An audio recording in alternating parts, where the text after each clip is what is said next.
babimi pe bien toyebi lisolo wana. Alléluia. Mais va se retrouver na mer rouge. Alléluia. Va se retrouver liboso mer rouge na sima.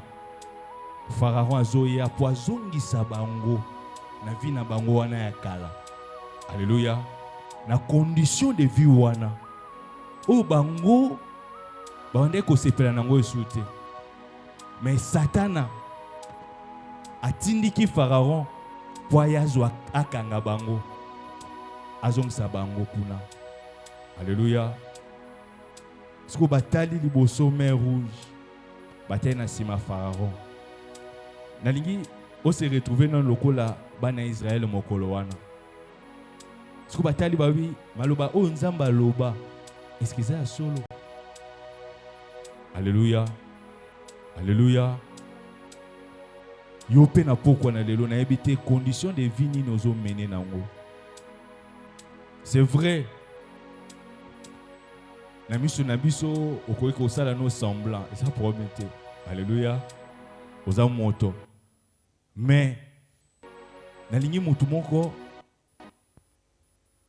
azwa mokano na motema na ye que quelque chose esengeli sala masikoyo pour na vie na ye. N'habitez sur mon tomo kazo comprendre nga. Pour que Dieu puisse agir, non théâtre. Mais n'engna peso kaka moi force moké pour bondela. Et obi interpréter mosa nango ezakani. Et ça là que epelisa, n'est-ce pas? So interpréter et ça le ko la foi na yo. Alléluia. Pour que Dieu puisse agir, et sengeli osala la interpréter na yo pelisa. Okay? Alléluia. Yangwana devant la femme de la perte de sang. Yesu alobi na ye, ta foi t'a sauvé. Alléluia. Donc cette femme, elle avait déjà la foi que je serai guéri lorsque je vais toucher Jésus. Alléluia. Alléluia. Donc azaki na kondima ete soki na simbi Yesu nakobiki sama. Nangini pe na mutu moko na poko na leloza na foi wana. Soko za na kondima lolenge abongo te, nzambe pa osa elolo kote. Nzambe po asala esengeli yo oza na kondima. Que naza kondima etende na obondela kaka sikoyo. Na ozwa réponse ya problème nanga, ton aussi sa prière ya poko na lelo. Alléluia. Ba chrétien ebele tozo bika tokomo bika na persévérance. Persévérance c'est ça bien. Alléluia. C'est bien pour mon Christ. Mais il y a d'autres problèmes où il sengi kenzambe a agir. Ba to mo kili kutu basali ba ka urgence. Alléluia. Na hôpital au monde na soko koti le hôpital. Bon te papa nanga. Ba bika urgence. Cela veut dire que moto aboye et c'est n'était que les tenter pour te traiter. Est-ce que vous pouvez comprendre? Nangi mutu moko amizwa ke nga problème na zanango eza ka urgence. Alléluia. Alléluia. Eza nazana posa ba infirmier te ba ya ba consulter nga. Alléluia. Tu imagines Daniel na libulu ya bankosi. Qui peut l'aider si ce n'est pas le Seigneur Jésus? Moni na problème ozanango wana mutu ko sungo azate. Shadrach, Meshach, Abednego devant le feu. Et vous nani yango ayo sunga bango. Alléluia. Na rassurer mutu moko na poko na lelo. Que à chaque fois que moi na nzamba se retrouve en difficulté, nzamba tinda ka moi j'étais pas sunga. Alléluia. Ayaka yemoko. Alléluia. Nzamba ayaka yemoko pas sunga mwana na yeso ka mizomi na bikambo. Na tango o bana na ye bazaki en Égypte. Alobaki je suis descendu. Alléluia. Lui-même a quitté pour y délivrer moto. Mais je dépend de ce qu'on a eu, ni nous a causé la délivrance en go. Alléluia. Nous beaucoup ensemble na poko na lo kiti. Po ebi misa na libulu Satan a kotio. Siko yo ozana lo lenge ni nous a causé la loboko ango. Ozo bondela na poko na lelo. Ozo bana nzambe na poko na lelo ete. Nzambe likambo na ngai na habite soki likambo ngo ezani ozo bondela na nzambe ozo bana nzambe likambo ye umeli bana na ngai tala problème ye umeli nzambe na pokwa na lelo naza na posa ya réponse na yo obonde na kombo na Yesu bondela ozo souffrir na motema na yo yebi mais pour bondela omemaka parfois na ba sentiment bondela yaya basali kutu bien clavier ezate mais je voudrais que tu pries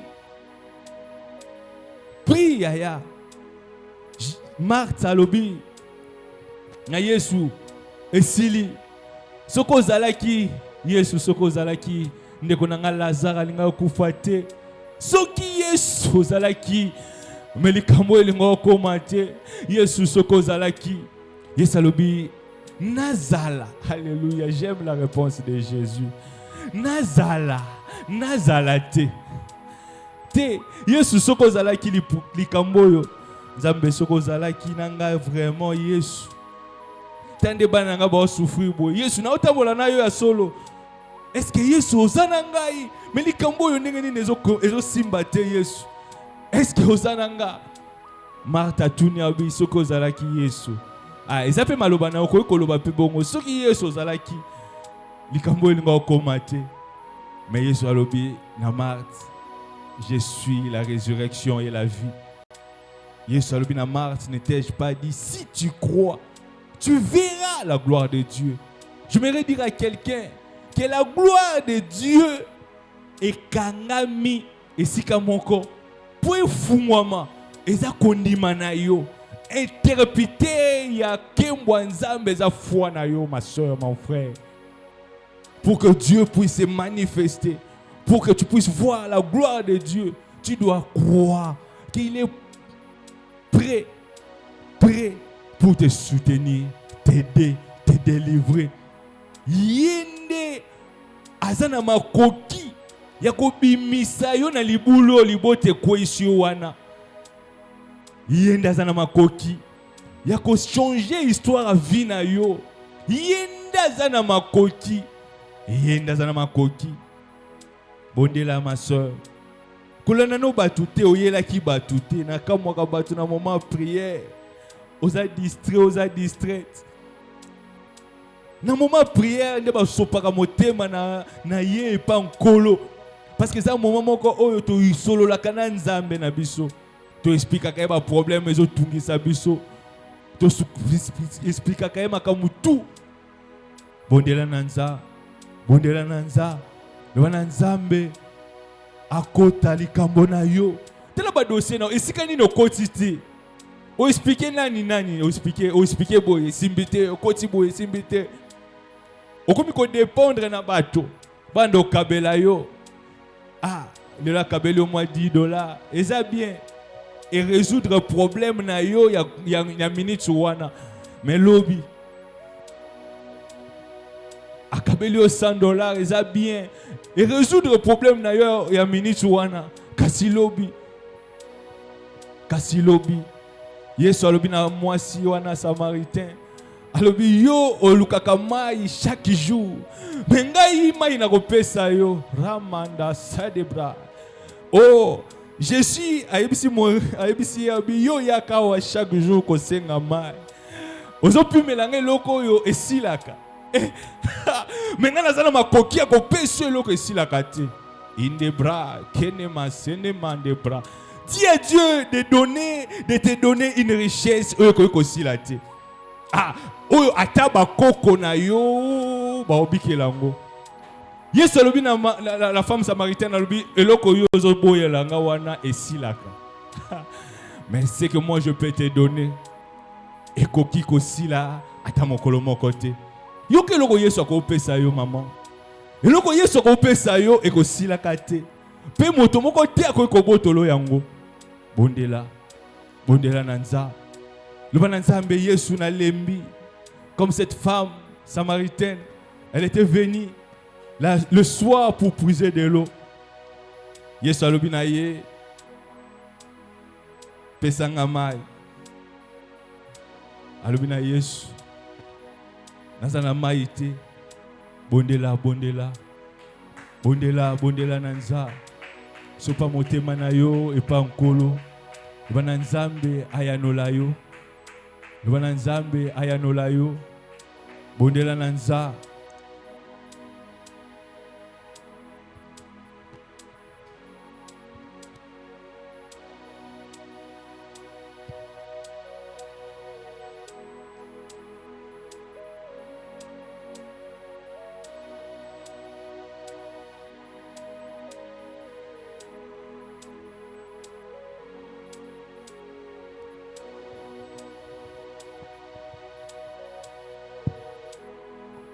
Amen, amen.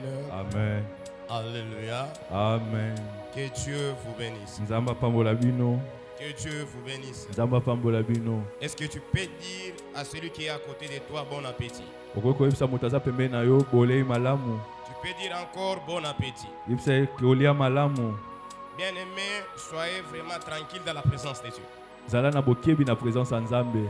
Bien-aimé, dans la présence de Dieu, Na bozalisi ya Nzambe. il y a le délice éternel. Eza na makambo malamu ya kolo. Dans la présence de Dieu, Na kati ya bozalisi ya il y a Nzambe. la réussite. Eza na ilonga. Dans la présence de Na Dieu, kati ya bozalisi ya il Nzambe. y a la réponse dans vos prières. Ah, eza na yano na libondeli na yo. Dans la présence de Dieu, Na bozalisi ya il Nzambe. y a la solution vraiment dans vos problèmes. Eza na yano na makambo na yo. Oui, bien-aimé, ce soir, Na pokwa na lelo moningami na ngai. malgré le temps, Atango tango. Dieu Kasi Nzambe nous fera. akosala biso bolamu mingi. Amen. Amen. Amen. Amen. La Bible dit ceci. Bibele o biboye. Au commencement était la Nebandeli parole. ezaki liloba na Nzambe.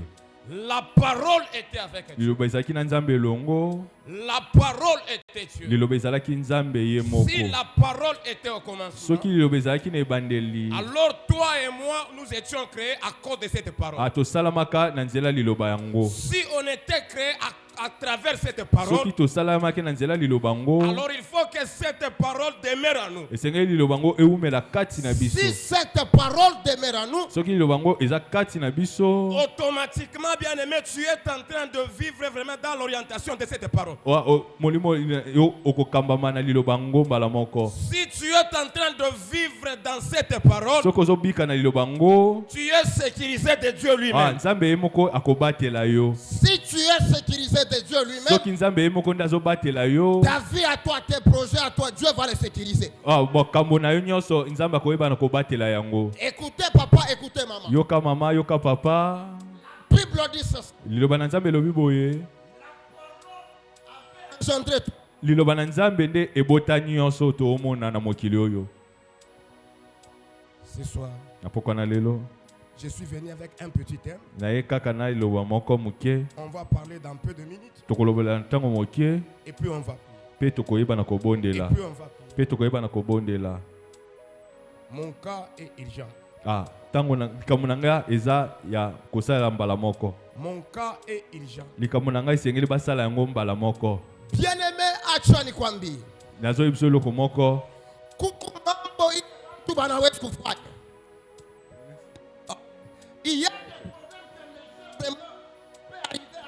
Eza na makambo bato bakoki kopesa yango eyano. Dieu lui-même qui a la capacité de résoudre. Eza na makambo mosusu kaka Nzambe ye moko nde akoyopesa yango eyano. Mais les problèmes qui demandent juste vraiment la transformation de votre vie. Eza na makambo mosusu esengeli ete makambo na yo bana kobongwana. Ce n'est pas les gens qui ont la capacité de changer vraiment ton identité. Eza na bato ya mokili te nde bakoki kobongola makambo ya vi na yo. Mais celui qui aura la capacité de changer votre identité, moto akoki kobongola makambo ya bomoi na yo. ce n'est que Jésus-Christ de Nazareth. Eza Nkolo Yesu Kristo. Ce n'est que Dieu lui-même. Eza ka Nzambe ye moko. Voilà pourquoi maman, Yango wana papa. si tu viens auprès de Dieu, Soko ye na kati ya Nzambe. rassure-toi de dire, Zala na mondima. après cette prière, Sima na lisamboli oyo. le problème que je suis venu avec, Likambo na yaki nango na poko na mais lelo. en sortant, Nakobimaka awa. j'aurai ma réponse. Nakozwa eyano na ngai. J'aurai la réponse. Nakozwa eyano na ngai. Peut-être tu es venu avec vraiment de fardeau. Bala misusu oye na mikumba. Peut-être tu es venu vraiment, tu es malade. Bala misusu oye na maladi. Mais ce soir, Dieu veut t'annoncer. Kasi na poko lelo na ngai bisa yo loko moko. Il y a la capacité Oza na makoki. de guérir votre vie. Ya kobikisa ba mandali na biso. Ya kobongola bomoi na biso, pe biso na biso. Ezaka Nkolo Yesu Kristo. ezaka kolo Yesu Kristo kozanga koumela Jean 5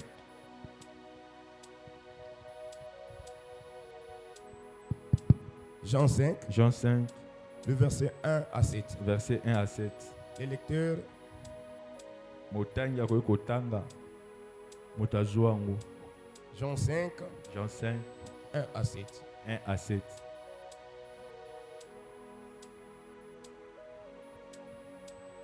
Nous filons derrière le temps.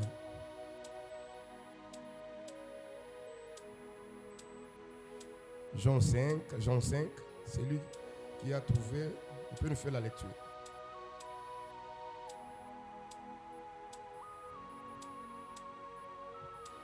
Nouveau Testament.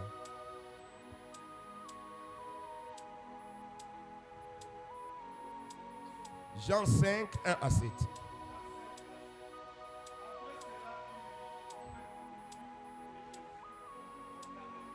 Yes, papa.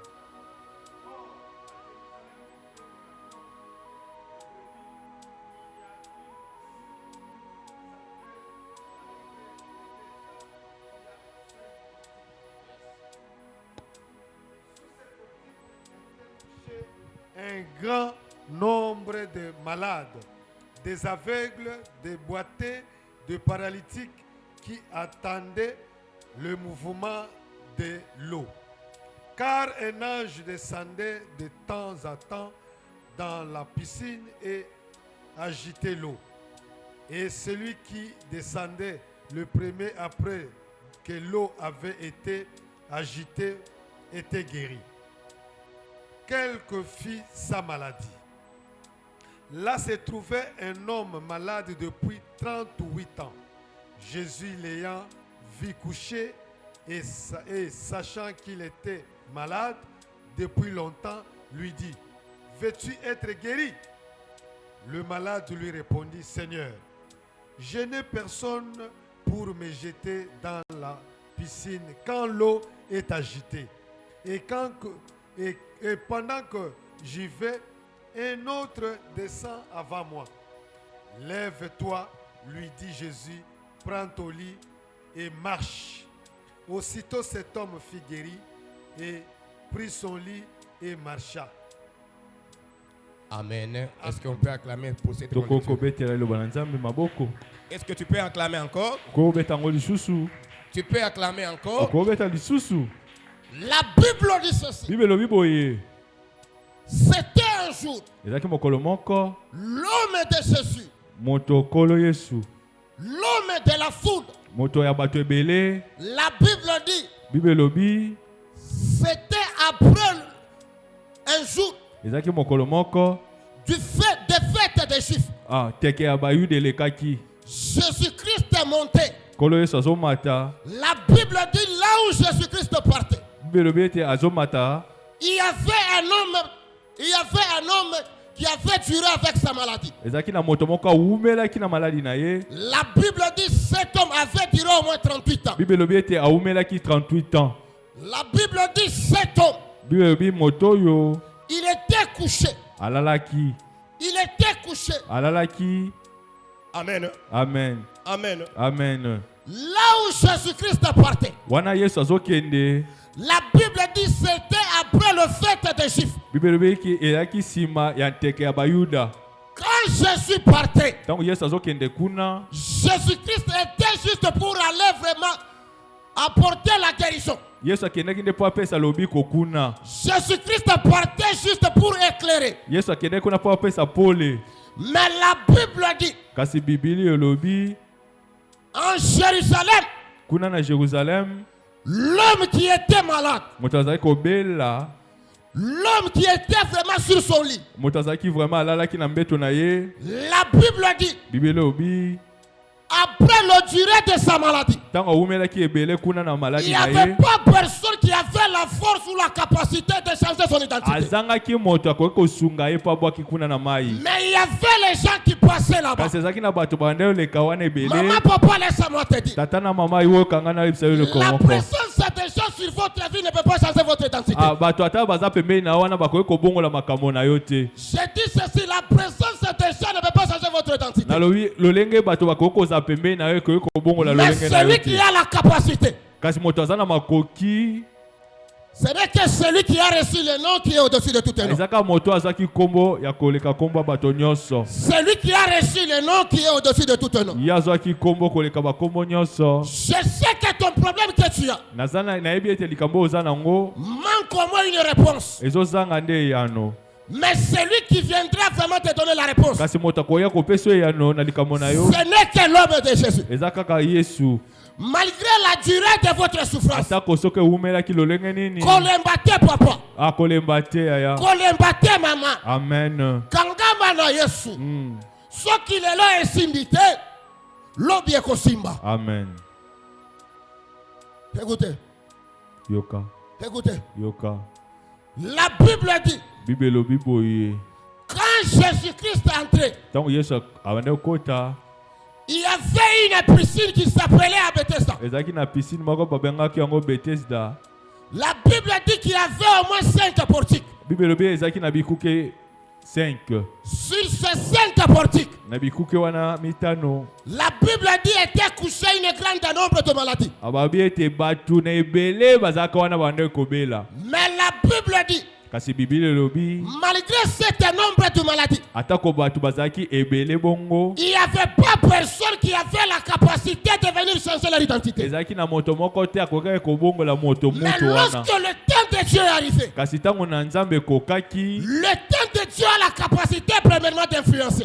ntango na Nzambe eza na makoki ya kobongola. Le temps de Dieu a la capacité de changer. Ntango na Nzambe ekoki ya koluka ye. Malgré que tu as échoué hier, Atako soki ozwaki te elobi mais aujourd'hui tu ne peux pas échouer. lelo koyeba na kozwa te Malgré okozwa. que hier les gens t'ont abandonné, Atako olobi bato babwakisaki yo aujourd'hui les gens ne peuvent pas t'abandonner. lelo bato bakobwakisa yo Si te. les gens t'ont abandonné hier, Soki lobi bato babwakisaki yo aujourd'hui Jésus-Christ elokolo Yesu va marcher avec toi. akotambola na yo elongo. Aujourd'hui Jésus-Christ Elokolo Yesu va faire une chemin akosala nzela là où les gens wana bato t'avaient limité basukisaki yo pour dire ceci. mpona koloba boye Pour toi c'est terminé. mpona yo esili Mais awa. je t'annonce une Kasi na personne ye koyebisa yo moto moko ce soir na pokwa na qui lelo n'a ni commencement ye azangi ebandela ni fin, mpe azanga suka. qu'il va marcher avec toi, Akotambola na yo qu'il va elongo. marcher avec toi, Akotambola na yo qu'il elongo. va marcher avec toi. Akotambola na yo La elongo. Bible dit ceci. Bible elobi boye Lorsque l'homme de Jésus est arrivé là-bas, ntango Yesu Kristo akomaki kuna l'homme qui était malade, moto azalaki kobela. la Bible dit Bible elobi il avait fait au moins 38 ans. awumelaki kuna 38 ans. Malgré le 38 ans là, Atako awumelaki bongo Jésus-Christ kolo Yesu savait que ayebaki ete dans cet homme, na moto oyo il manque la guérison. ezangi ye nde lobiko. Il manque la guérison. Ezangi ye nde lobiko. La Bible dit, Bible elobi lorsque Jésus-Christ ntango Yesu Kristo commençait à parler avec cet homme, abandaki koloba na moto oyo l'homme parlait à Jésus. moto yango azolobela Yesu Lorsque l'ange descendait, ntango mwasi azalaki kokita. oh la Bible dit ceci, Nzoka Biblia elobi boye l'ange descendait une fois par an. mwasi abandaki kokita mbula moko mbala moko. Quand l'ange descendait une fois par an, Ntango mwasi azokita mbula moko mbala qui moko veut dire la guérison était une fois aussi par an. ezalaki mbala moko ntango azokita lobiko na Mais nzoto je dis à une ezokota. personne, Kasi nazoba na moto moko ta vie à toi bomoi na yo n'a pas besoin de l'ange, eza na bosenga mwasi mais to. ta vie à toi Kasi bomoi na yo a besoin de Jésus-Christ. eza na bosenga ya Yesu Oh la Kristo. Bible dit ceci, Nzoka Biblia elobi boye Christ en nous l'espérance de la gloire. kolo kati na biso eliki ya lokembo. La Bible dit ceci, Biblia elobi boye tant que je suis au monde, ntango naza na mokili je suis la lumière du monde. naza mpole ya mokili. Amen. L'homme est malade. Moto yango azobela Il a dit à Jésus, alobi na kolo Yesu le temps que je me lève ntango nazotelema pour aller me jeter, mpo nakende komibwaka na mai il y a les autres eza na bato mosusu qui me précèdent. bazokende liboso na ngai. Maman, laisse-moi te dire, Ndeko na ngai yoka Papa, laisse-moi te dire. Mankanga papa yoka. Il y avait les gens Ezaki na bato. qui t'ont précédé Oba kendaki liboso na yo. dans votre bénédiction. Na lipamboli na yo. Ce n'est pas fini. Esili te aya. Ce soir, Na pokwa oyo. je t'annonce une personne Nazoyebisa yo moto moko. qui a la capacité Ye aza na makoki. de changer Ya koluka. votre histoire. Lisolo na yo. Votre histoire. Lisolo na yo. Écoutez, Yoka yaya. la Bible dit ceci. Bible elobi boye. Un jour, Mokolo moko. un jour, Mokolo moko. l'homme des gens, Moto Jean. l'homme des gens, Moto Jean. il a présenté Jésus Alakisaki Yesu Kristo. comme l'animal qui a au moins 4 pieds. Lokola nyama aza na makolo misato. Comme l'animal qui a 4 pieds. Lokola nyama aza na makolo mine. Écoutez, Yoka. écoutez, Yoka. la Bible dit, Bible elobi. quand Jean voyait Jésus, Tango Yohana bane ko il tala a Yesu. dit, voici l'agneau de Dieu qui ôte les péchés du monde. Tala mwana na mpate azolongola masumu na bato ya mokili. Lorsque nous parlons de l'agneau, Tango tozoloba na tina mwana mpate. nous voyons un sacrifice. Tozomona kopesa mbeka. Écoutez, Yoka. écoutez, Yoka. la Bible dit, Bible elobi. l'homme est malade. Moto azobela. Commencez à expliquer à Jésus. Abandi ko expliquer na Yesu.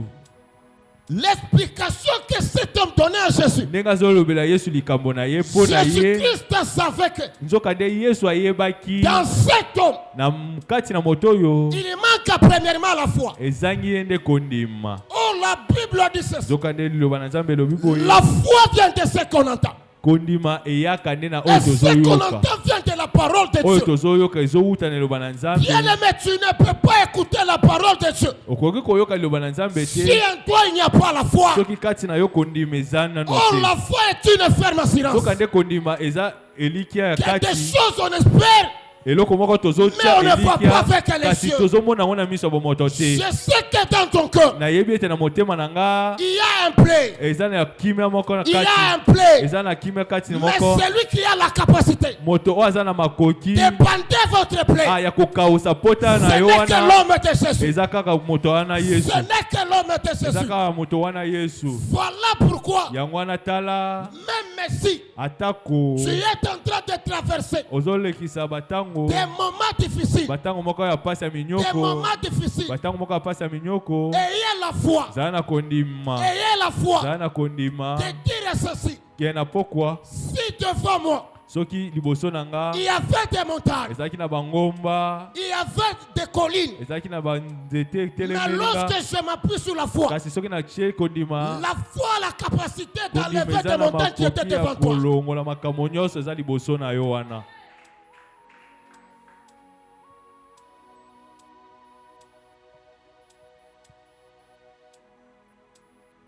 La Bible dit, Bible elobi Bethesda avait au moins 5 portiques.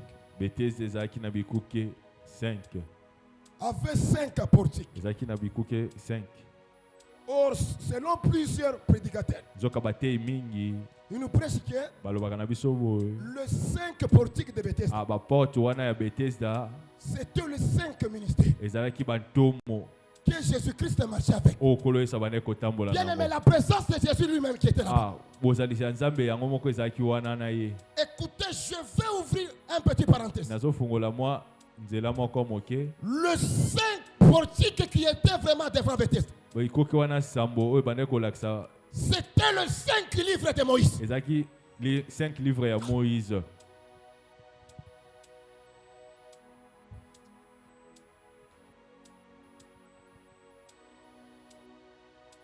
Écoutez, Yoka écoutez. yoka Si le 5 portiques na bikuke wana 5 était couché un grand nombre de maladies, bato ebele ya baladi bazalaki wana na qui se veut balala dire elingi toutes koloba les maladies là bamaladi nyonso wana vivaient dans la loi. bande kobikela mobeko. Oh, la loi est là juste pour nous freiner. Nzoka nde mobeko ezaka wana mpo na yeba na kokanga Quelqu'un biso. qui est malade, Moto azobela il ne peut pas travailler. akoki kosala mosala te. Quelqu'un qui est Oyo malade, azobela il ne peut pas prier akoki kobondela parce te qu'il est limité. mpo ete asuki. Parce que pourquoi est-ce que je parle de Moïse? Mpo nini naloba na ntina Moïse, il Moïse. était venu avec la loi. Moïse ayaki na mibeko Mais Jésus-Christ est venu avec la grâce. kasi Yesu aye na ngolu.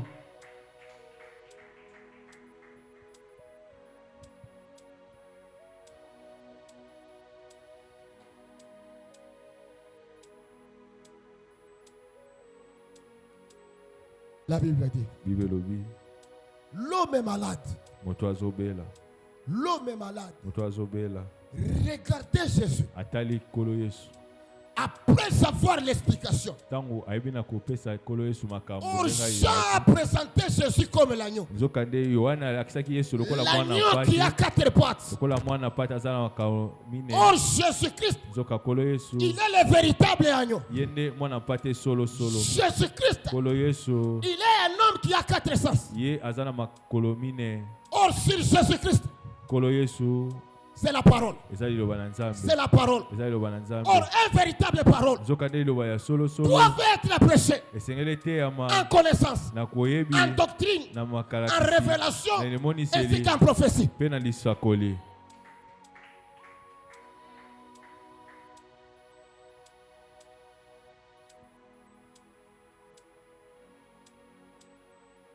Jésus-Christ a dit, Kolo Yesu alobi.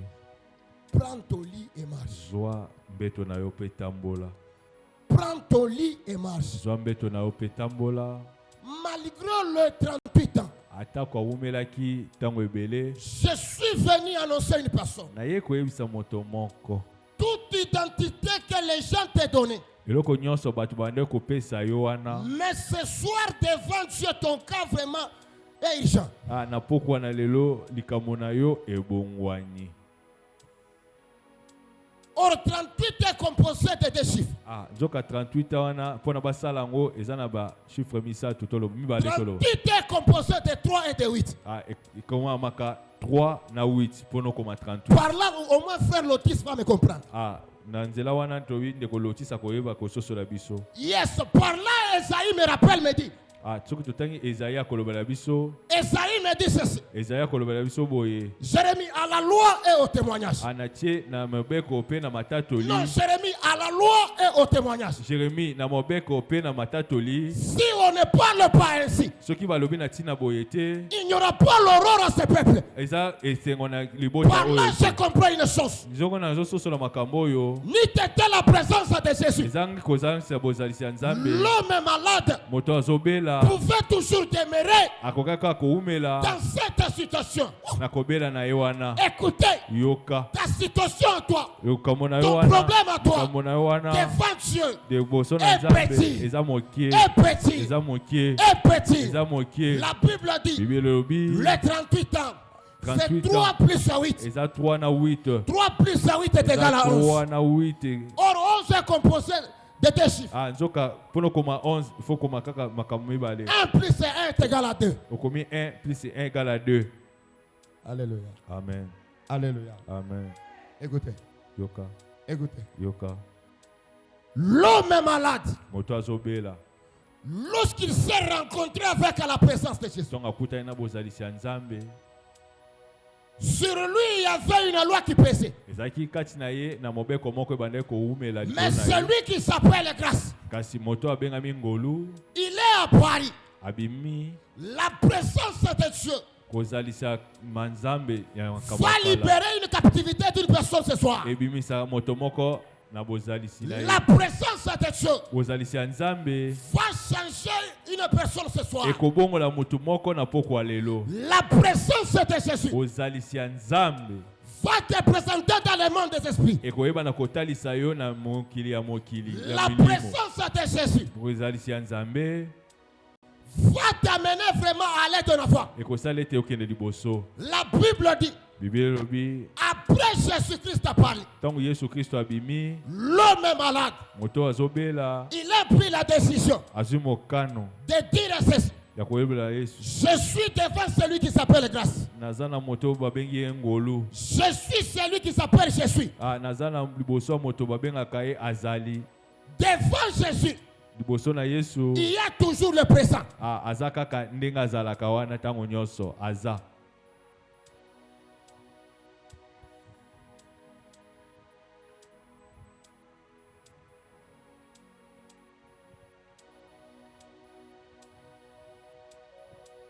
Il y avait le gens Zaki na bato qui connaissaient cet homme, bayebaki moto yango qu'il était malade.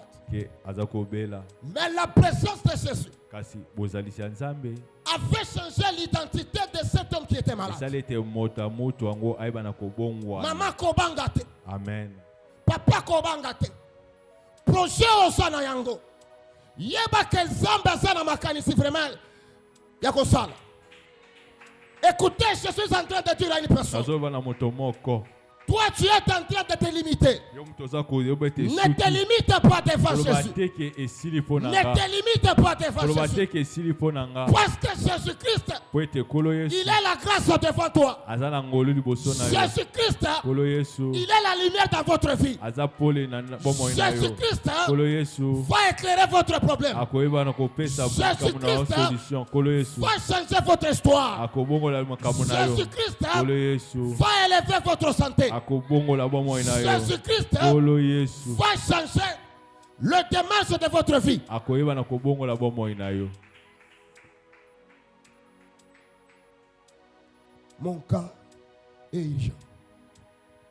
Mon cas est urgent. Ah, likambo na ngai eza likambo esengeli Nzambe asala ngo mbala moko awumela Mon te. cas est urgent. Likambo na ngai esengeli Nzambe asala likambo na ngai mbala moko awumela te. Bien-aimé, si janvier, Moninga misoki nazalaki janvier, soki janvier tu toloba. n'as pas témoigné la main de Dieu. Ah, otatolaki monene na Nzambe te. Février aussi, Février pe toloba. mars aussi, Mars pe toloba. avril, Avril pe. mai, Mai pe toloba. juin, Juin pe. juillet. Juillet otokoti. Dans 7 mois, Na mwa oyo na il y mbula a, oyo. il y a le repos de votre Ah, vie. eza ne ya no pona yo. Il y a le repos de votre vie. Eza na ya no moko pona yo. L'homme est malade. Moto azobela. L'homme est malade. Moto azobela. Lorsqu'il s'est rencontré avec Jésus, Taka kutayaki na Yesu. peu n'importe l'identité, Atako azalaki nani? mais Jésus-Christ Kasi kolo Yesu. avait la capacité Azalaki na makoki de changer ya kobongola l'identité. lolenge Écoutez, yoka toute prison boloko nyonso qui était prononcée oyo balobaki sur votre vie, na ntina bomoi na yo pour te dire, hein, mpo na koloba na yo toi tu ne peux pas avancer, yo kokende liboso toi tu te ne peux pas réussir. yo kozwa te Je t'annonce Jésus nazoyebi biso na poko comme na la yo réussite lokola elonga dans votre vie. eza na bomoi na yo Je t'annonce Jésus nazolobela na yo boye comme l'élévation elevation de na votre yo ministère. eza na bomoi na Je yo t'annonce Jésus. amen Je t'annonce Jésus nazolobela yo boye comme la lumière lokola pole dans tes projets. ekota na ndako na yo Je t'annonce Jésus nazoloba na yo boye comme la réussite lokola elonga dans votre famille. ekota na libota Je na yo t'annonce Jésus nazolobela yo boye comme la restauration. kozongisa dans na esika votre vie. nango ezonga Je t'annonce Jésus nazolobela yo boye comme l'élévation lokola de etombwama votre ministère. ekota na mosala na Recevez monzambe Jésus ezwa comme yango la clé lokola de fungola passe-partout. ya kofungola Là bikuke où ta nyonso famille eloka libota na t'a yo limité. esukisaki Mais yo recevez kasi Jésus. yamba Tu yesu ne serais pas limité. okoza so Tu moto ne serais asuka pas te limité. okoza so moto Toi, tu asuka seras la te tête. okoza Toi, tu motu seras la tête. okoza motu Toi, tu iras de l'avant. Okoki liboso. Toi, tu iras de l'avant. Okoki liboso. Et sur toi, kasi na le yo langage de Dieu ngolo ya va nzambe témoigner ton ekotatolama demain. lobi Ton demain. lobi na yo Écoutez, yoka celui qui connaît oyo ayebi ton demain, lobi na yo ce n'est que Jésus-Christ. eza kaka kolo Ce yesu n'est que Jésus-Christ. eza kaka kolo Si yesu dans votre famille, soki na libota il y na a yo pas de loi de ezalaki limitation, na balwa mais je metelemelaki yo t'annonce Jésus nayobi na yo na poko ya qui a la lelo capacité, aza na makoki qui a la capacité aza na makoki de briser, ya kotombola de briser ya la kotombola loi qui était imposée. mibeko etombolaki Je yo t'annonce Jésus. nazoyebisa yo Je boye t'annonce Jésus. nazotalisa yo Comme la yesu réussite lokola elonga dans tes projets. na mosala na Je yo t'annonce Jésus. nazotalisa yo Comme yesu une porte lokola ekuke de moko bénédiction financière. ya mapamboli ya Je mombongo t'annonce Jésus. nazotalisa yo Comme yesu l'élévation lokola elevation de na votre yo ministère. ekota na mosala na Je t'annonce bonzambe Jésus. nazotalisa yo Comme yesu une pluie lokola de mbula l'arrière-saison. ya mbula Je kala t'annonce nazolobela yo Jésus. yesu Comme la lokola lumière pole dans votre vie. na libota na yo Je t'annonce Jésus. nazolobela yo yesu Comme une véritable code. lokola moto moko afungolaka bikuke afungolaka bakode wana ekangama afungolaka yango nde yesu ye nde mofungoli Écoutez, yoka écoutez. yoka Ce soir, na pokwa oyo ce soir, na pokwa oyo la présence de Dieu bozalisi ya nzambe va délivrer la vie d'une personne. ekokangola boma ya moto moko Écoutez, yoka écoutez. yoka Il y a deux fois. eza na mbala mosusu Il y a deux fois. eza na mbala mosusu Bien-aimé, ne sois pas toujours habitué de marcher avec des choses visibles. kotambolaka ntango nyonso te na makambo ezomonana na miso Mais apprends-toi aussi à marcher avec des choses invisibles. esenge na yo mpe oyeba na kotambola na makambo ezomonana na miso te Marcher dans des choses invisibles. kotambola na makambo ezomonana te na miso Automatiquement, tu es en train de marcher avec l'Esprit de Dieu. mbala mosusu ozotambola mbala moko na molimo na nzambe Marcher avec vraiment des choses invisibles. kotambola na makambo ezomonana te Tu es différent vraiment des hommes de ce monde. okeseni na bato ya mokili oyo Écoutez, yoka écoutez. yoka Celui qui est en train de marcher avec des choses invisibles, moto azotambola na eloko emonanaka te na miso il est destiné vraiment au cours des grands. ye abengami mpo amata likolo Écoutez, ka dans la présence de Dieu, na bozalisi ya nzambe apprends-toi vraiment à gérer tout un mouvement. esengeli oyebaka lolenge nini nzambe alobelaka yo Le mouvement de l'ange qui agitait de l'eau ntango nzambe azoningisa mwanje azoningisa mai kuna n'a pas changé l'identité de cet homme qui était malade. esalaki ete moto wana bongwana te Mais lorsque l'homme de Jésus kasi ntango moto oyo yesu a seulement prononcé un mot, alobaki kaka liloba moko la Bible dit l'identité de cet homme était bible changée. elobi lolenge ya moto wana ebongwanaki Écoutez, yoka par là je vais dire une na chose. nzela wana nangi naloba eloko moko Jésus-Christ honore ses paroles plus que son nom. nzambe ayebaka na kopesa lokumu na nkombo na ye koleka ye moko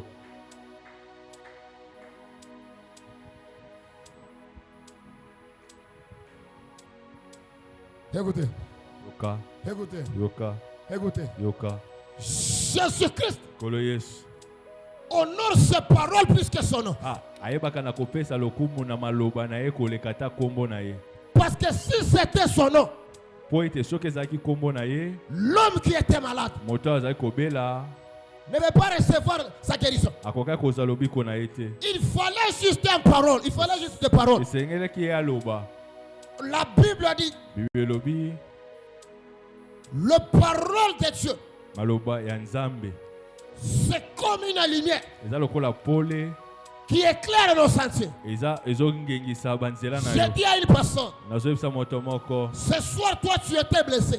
na ntongo ya lelo na poko ya lelo ozalaki na pota na motema Recevez Jésus comme le docteur de votre santé. zwa kolo yesu lokola mobikisi ya nzoto na yo J'ai dit à une personne nazolobela na moto moko que toi, tu es en train de préparer vraiment le voyage. yo moto ozobongisa oyeba na kokende na voyage Recevez Jésus comme l'élévation de votre voyage. azwa yesu lokola ye nde azosala ete ovoyage malamu Toi, tu es en train de préparer vraiment l'élévation. yo moto ozobongisa okende liboso na bomoi na yo Regarde mokili comment est-ce que Jésus-Christ est en train d'élever votre toit. zala na yesu ye nde akoyeba na kotombola bomoi na yo Toi, tu es en train de chercher la promotion. yo moto ozoleka mosala emata Regarde comment est-ce que Jésus-Christ est en train de changer vraiment votre promotion. atala nde kolo yesu azopesa promotion na mosala na yo Je parle à une personne. nazoloba na ntina moto moko Toi, tu as l'habitude de vraiment de rêver vraiment des mauvais rêves. yo moto olotaka bandoto ya mabe Mais ce soir, je t'annonce l'homme de Jésus. lelo nazotalisa yo nkombo na yesu Comme la restauration dans tes rêves.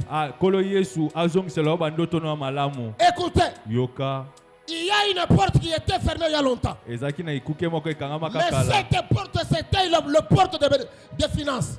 ekuke yango ezalaki ekuke ya mapamboli Mais ce soir, regarde comment est-ce que Jésus-Christ est en train d'ouvrir cette na porte. pokwa oyo kolo yesu azofungola ekuke yango Écoutez, toi, tu seras une peuple mis à part. yo kozala moto moko otiami pembeni Lorsque les gens vont te regarder, ntango bato bakotala yo les gens senseront le langage bato bakoyeba na kobongola maloba na pour bango dire ceci. mpo na koloba boye Certainement, c'est Dieu. mbala moko bakoloba eza yesu Certainement, c'est Dieu. balobi eza mama Lorsque nzambe le temps de Dieu arrive, ntango nzambe na nzambe ekoki le temps de Dieu arrive premièrement vraiment pour influencer. ntango na nzambe eyaka mpo ebongola makambo Le temps de Dieu arrive deuxièmement pour changer. ntango eyaka mpo ebongola bomoi ya moto Le temps de Dieu arrive juste pour présenter. Atango yaka po etalisa moto yango. Le temps de Dieu arrive juste pour éclairer. Atango nzambe yaka po ngengisa ye. Voilà pourquoi. Yango wana tala. Voilà pourquoi. Yango wana tala. Lorsque le temps de Dieu était arrivé, Tango na nzambe kokaka. l'homme qui était couché à Bethesda, Moto alalaka kuna na Bethesda. son histoire était changée. Bomo ina ye ebongwanaka lisona ye Son histoire bongwanaka. était changée. Lisona ye bongwanaka. Je dis à une personne, Nazolo banatina moto moko. si dans votre famille, Soki na libota na yo. il y avait une loi de limite, Ezaki na mobeko moko bakoma ya koyo ke boke C'est qu'on avait dit. balobaki ete dans cette famille, na libota oyo il n'y aura pas personne qui va faire sortir sa tête. eza na moto moko ta kobimisa ta motu na ye Mais la Bible dit, kasi bibili elobi Christ en nous l'espérance de la gloire. kolo kati na biso elikia ya nkembo. La Bible dit, Bible elobi la Bible dit, Bible elobi la foi va de ce qu'on entend. kondima eyaka na nzela oyo tozoyoka. Au nom de Jésus, Au nom de Jésus.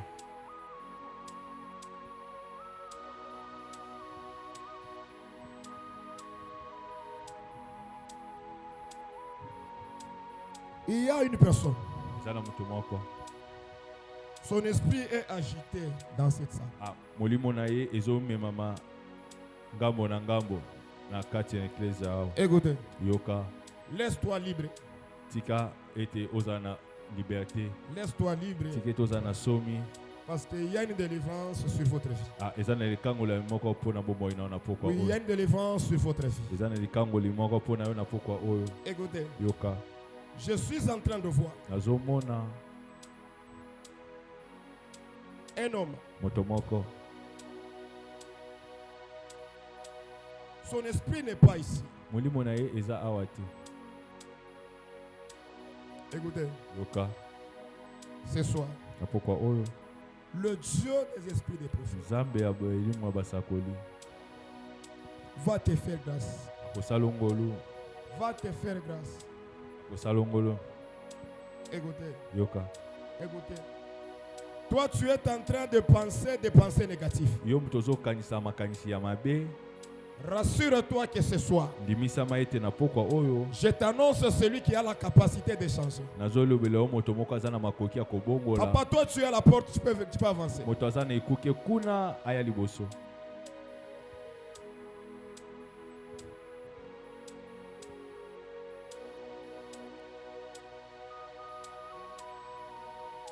Bénissez beaucoup Dieu.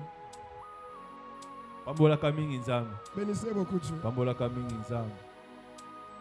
Parce qu'il y a une identité Po eza na lika moko que Dieu voulait changer vraiment dans votre vie. yoko moko nzambe alingaka bongola na bomoi na yo.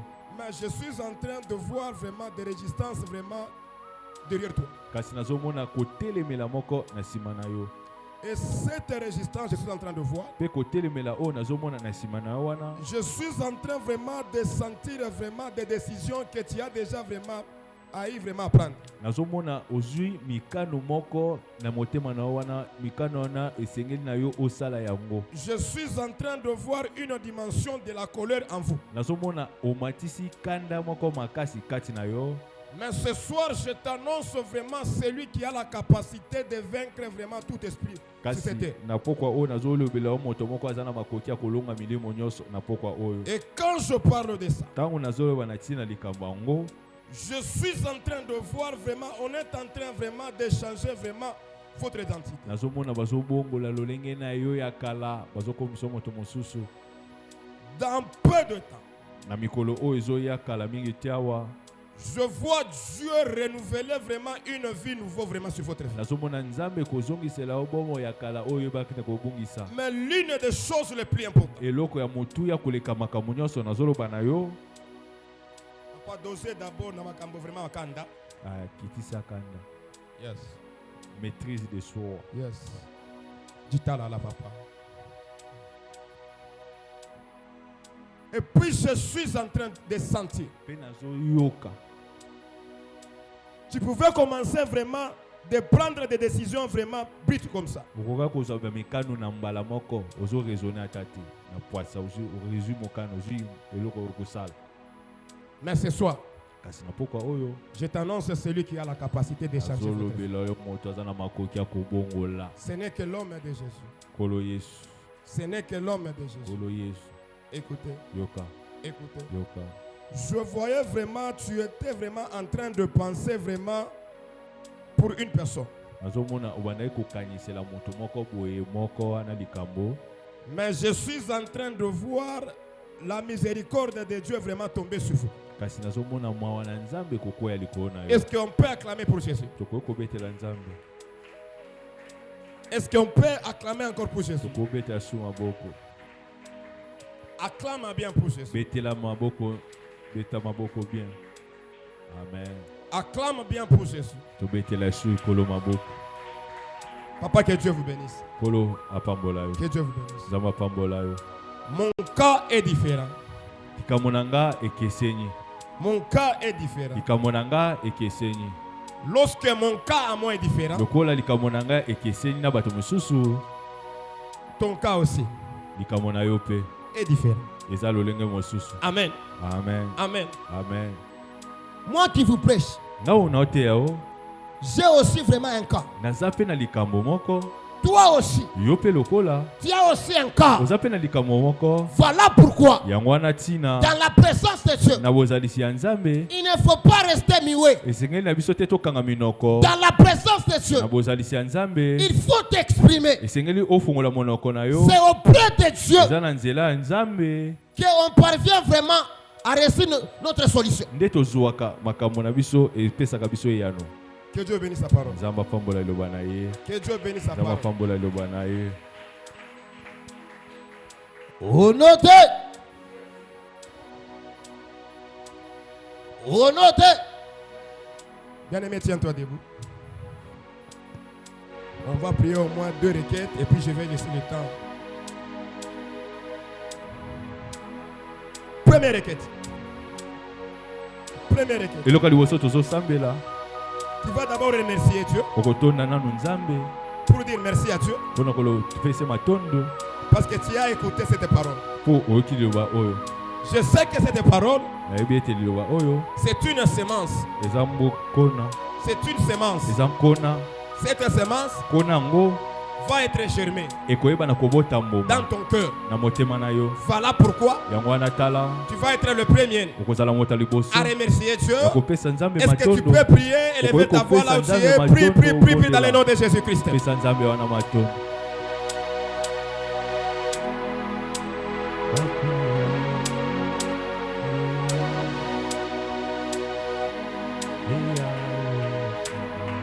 Bien-aimé, Sambela, Sambela, Sambela, Sambela. Bien-aimé, pondez-la, pondez-la, pondez-la, pondez-la. Est-ce que tu peux prier? Tu peux prier, tu peux prier, tu peux prier, tu peux prier, tu peux prier.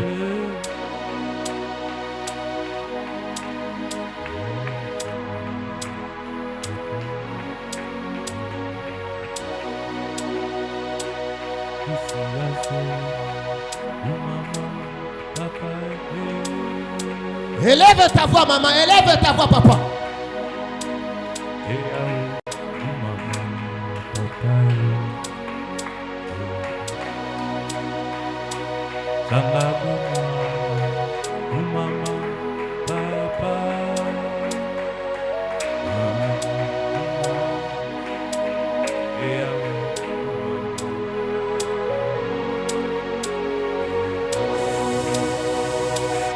Honoré. Jésus, Honoré. Jésus. Bien-aimé, écoutez. Yoka moningami.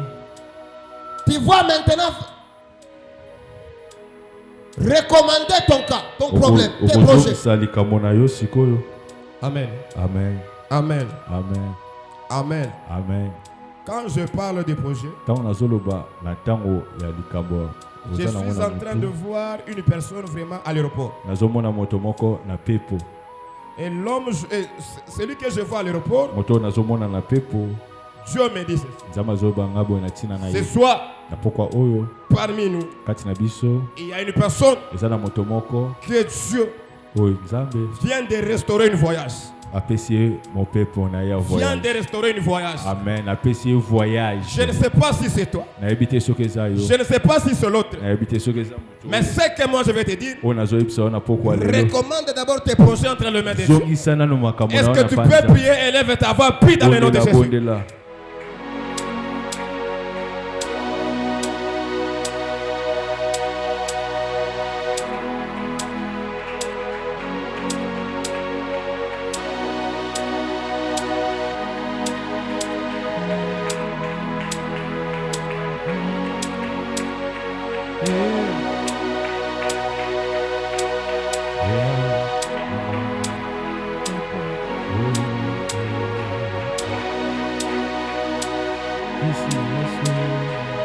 Mama, papa,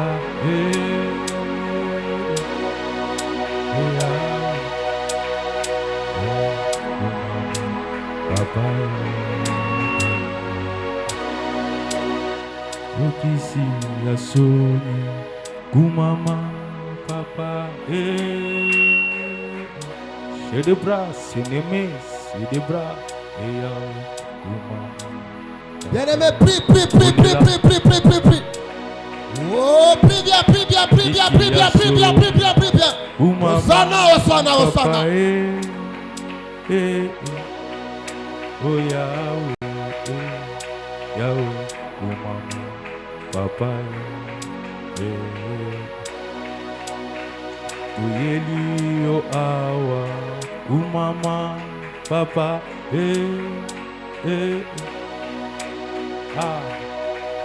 Yahweh, kumama, papa, Uyeli o awa, kumama, papa,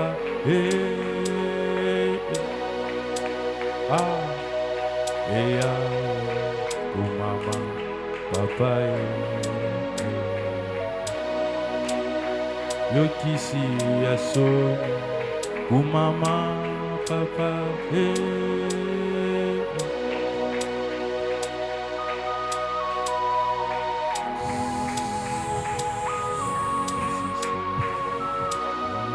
Au nom de Jésus.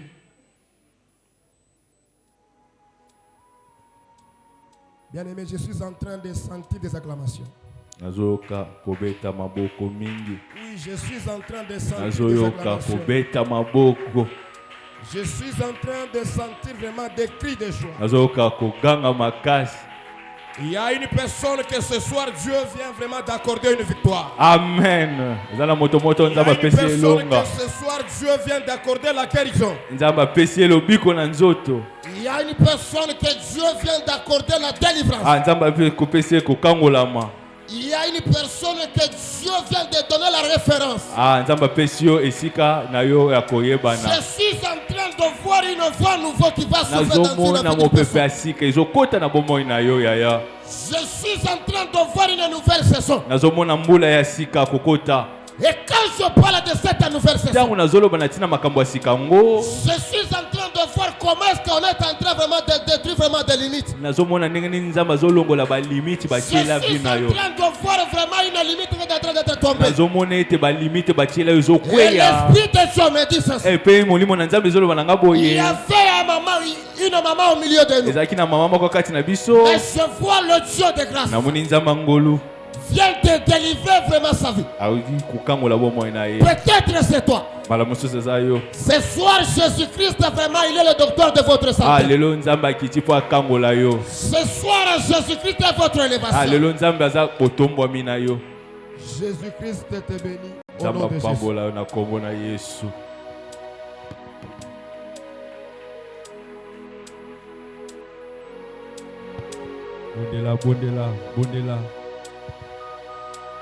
Bondela. Ouvre ton cœur. Bondela Nanza. Papa j'ai des brassés. Eloko moko esalama na pokwa oyo. Loba na Nzambe nayaki kotika bato te. Nayaki awa kotika bato te. Nayaki awa naiki kotika bato te na présence na yo Seigneur. Ebele na bato bayaka na présence ya Nzambe bazongaka na mikumba na bango. Nalingi te yo okende na mikumba, okende nango epanani. Yenda beta tolo alobi venez à moi vous tous qui êtes chargés fatigués. Est-ce que quelqu'un n'est parti et à l'embité? Batei biso balobi na biso kana biso eza urgent. Ah le bon Nzambe kana nga eza urgent. Ezo nécessité yo. Na bisi biso et Nzambe à chaque fois que moi na ya kutanga na problème. Nzambe atindaka moi jeté. Nzambe atindaka moi jeté pour na bimisa bana Israël en Égypte. Nzambe atindaka moi jeté pour abimisa Daniel na libulu ya moto. Chenema. Nzambe atinda moi jeté pour abimisa Shadrach, Meshach, Abednego na libulu ya moto. Akitaka ye moko. Ye moko nda yakaka sunga bana na ye na tanga pasi. Belela Nzambe. Belela Nzambe akita na pokwa oyo. Akita na pokwa oyo. Asilisa problème na yo. Oh, oh, Martha lobina yes, Jésus, soki ozalaki awa, mais Lazare alinga kokufa te, parce que Martha yebaki que aussi longtemps que Jésus était avec eux, la mort ne pouvait pas pénétrer. Obi po anino ishuaka parfois na vie, parfois parce que Yesu azate. Ah, est-ce que mutu moka ko bonde la te, na pokwa oyo, yes, zala. Na likambo nazo banda Nzambe na bandango na yo. Shene masadeka. Mukolo wana yoka lisolo na barke Yesu alali pongi. Tango alali pongi Satan a profité. Obi parfois ikene mandeka ne masa. Pongi ya Yesu eza vie de prière na yo wana olimbisaki. Ah wana nde Satan ayaka. Satan ayaki ko attaquer ba disciples ezaki tango Yesu alalaki parce que ayebaki ke moto ko sunga bango aza est-ce que moto moka ko bondela te Satan ayebaki ke ngonga oyo moto sunga ka bango alali pongi tika na beta abosanaki ke yalala kane mingi te ena manda bosake ba disciples babandi ko bundana na bango moko neti yope omekaki na janvier ba disciples babundi babite totika Yesu azaki charger lelo na journal lelo abenganaki ba démon kuna tomekana ko bunana na biso moko tokolonga masu ebando chola Pierre atali Jean alobi Jean betana no ba technique na yo betaka wana ya mai Jean atali Pierre balobi te tosuki hinda mandeka nzoka ye alingaka nde osuka Nzambe alingaka osuka tango suka kawana ezalaka nango problème te yo ndo okanisaka olingaka osuka te menga nalinga osuka est-ce que moto moko akobondela te kasuki bayekoli balobi tosuki tokika tolamusa nanu mbuta moto oyo tolamuse nanu koma koyi kolala boye oponya ndenge nini ma ezokota biso ma ezochola biso bazofinga biso bazochola biso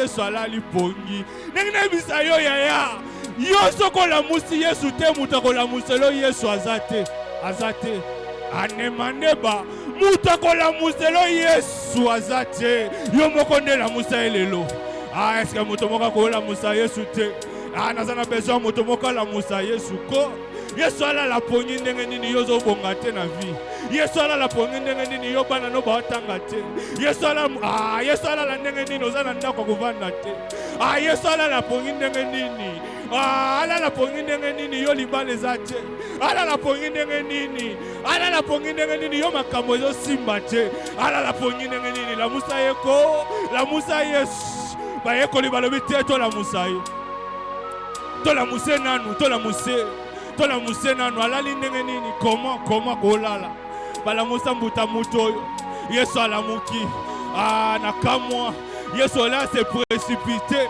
atali bango alobi homme de peu de foi donc Yesu pona ye donc Yesu pona ye ayebaki ke likambo ekomeli bango bazalaki na makoki ya kosilisa yango. Oyo makambo ekomelako na vie, yo nde osengeli osilisa yango, yo nde anemandesaka. Moto moko te akokweyisela yo Goliath aviko, moto moko te, eza yo moko nde kosilisa makambo na yo. Yes, alobi jusqu'à quand na supporter bino. Likambo ya mokie yo bozola musela ngai ndenge nini. Bino moko bokoke kosilisa ngo. Silisa ba problème na vie na yo. Bondela na pokwa na lelo. Bibelo bina biso nyonso eza na pouvoir ya monoko na yo. Okoki koloba likambo. Pe likambo yango esalami. Loba na Nzambe esala quelque chose na pokwa oyo. Zamba kita na pokwa oyo. Shadrach, Meshach, Abednego bazo kota bango na moto ba jete yaya. Ezaki moto a solo bazo kota bango. Yoko bato ba kota bango bazaki na lolendo. Bazo kende ba kota bango. Ta ba kota bango. Gabriel avandi boya lobi na Nzambe tinanga. Nzambe lobi te. Michael a se précipité. Alobi na kende ko sauver. Nzambe alobi likambo ko sauver nga. Alléluia. Nzambe beta tola alobi pona ko sauver bana na nga na likambo. Na tinda ka mwanje te. Nazanga na confiance te. Uta bakanga Daniel. Ta na tinda ka banje. Bakanga banje ngo e pa Daniel. Ba demo wana bakanga. Na yanwa Daniel yoka bakanga ngo. Nzambe loba na linga suko tinda bato te. Ngamoko nde na kitaka. Nzambe moko akita. Na tongo na Nebukadnezar alamuka na libulu ya moto. Amoni 4e personne abima. Yenda yaki kosunga Daniel na libulu ya balion wana. Nani yango abwaki na libulu ya balion. Nzambe wana ndako kende abimisa yo. Lazare, même sa propre sœur, a été à Kende pour Sungaye 4 jours na tombo yebisanga. Espoir exaté, espoir ekei, mais il y a za moto. Oya katango espoir esili. Ya katango makambe bandaka. Ya katango espoir esili. Ya katango tozakana na makasi na biso nzoto. Ya katango esili. Tango espoir esili. Bartimée esila kiye. Lazare esili bakundi. Bapanzi na matanga. Batu bazongi na bandaku. Ekomi lisolo. Oyebite.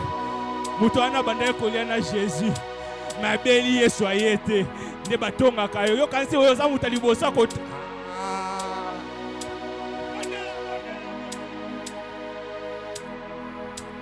On critiquait aussi Lazare. Ce type Lazare était avec Jésus. On le voyait traîner avec Jésus. Mais il est tombé malade et Jésus n'est pas venu. Yopemba la mususu ozobela na minyoko. Babiki sanga ko Yesu biki sanga lelo ye. Ozongi ka bongo. Les problème était Lazare 3 jours. 4 jours bakunda Lazare. Lisola Lazare ebosana. Yokane moto wango aya. Yesu nazotuna yo. Pona nini oyaka kaka tango makambo esili. Poni oyaki na evangelite. Oyaki kaka tango esili boye pona nini. Te pona na kisabato.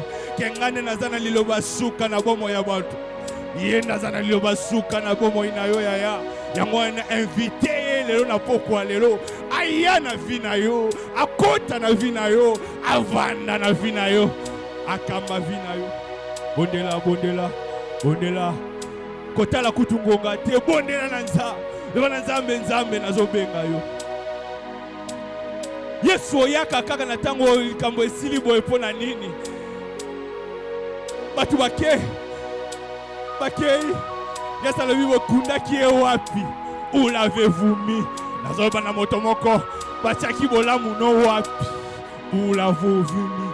Botie wapi. Bakei. Yoka batoka bakundaka Lazare wana. Bangonde bakenda lakisa Yesu. Babito chae awa. Batoka bakangi bolamu no wana na pokwa lelo. Bangonde est-ce que mutu moko kobondela bongo te? Bato bakangi bolamu no wana. Bango nde lelo na pokwa oyo bondela na nzambe nzambe. Naza na posa na mona bisika bakunda bolamu nanga. Namona bisika bakunda richesse nanga. Namona bisika bakunda bolamu nangai. Yesu amemi bango kino na tombo à Lazare. Comme un homme, Jésus plaira. Alléluia, le col à Motonios. Mais après quelques temps, cet homme de Jésus a bombé torse naïe. Yesu lingo se sunini awa. Yesu lingo se sunini. Motakufi. Olingo se sunini. Okoka to biki sa etanga baneko bela. Okoka no ko biki sa etanga zaki premier jour. Okoka no ko biki sa etanga zaki deuxième jour. Okoka no ko biki sa etanga zaki troisième jour. Okoka ko biki sa etanga zaki quatrième jour na tongo. Mais héros bakundi azata na makasi ya koloba te. Yesu Kristo agangi abi mort. Lazare sort. Na poko na liloba na nzambe abimisa ona nkunda. Obima na kunda famille. Obima na kunda mabota. Oso bomo ya seko. Eloko moko te kanga yo. Bondela. Na biso tongo suka kawana nzamba linga ko suka. Parce que Bible lobi na biso, sans moi vous ne pouvez rien faire. Papa Jérémie, sans Dieu tu peux rien faire. Rien du tout. On peut rien faire. Même le projet na biso, sans ça toko sale le côté. Siko yoka ba défi a mokili ndenge ezali.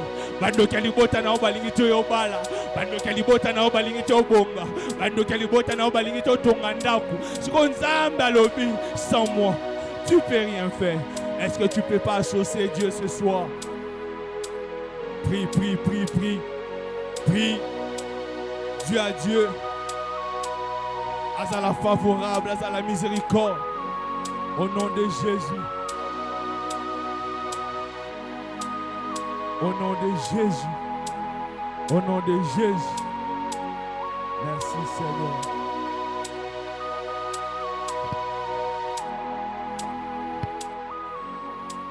Au nom de Jésus. Amen.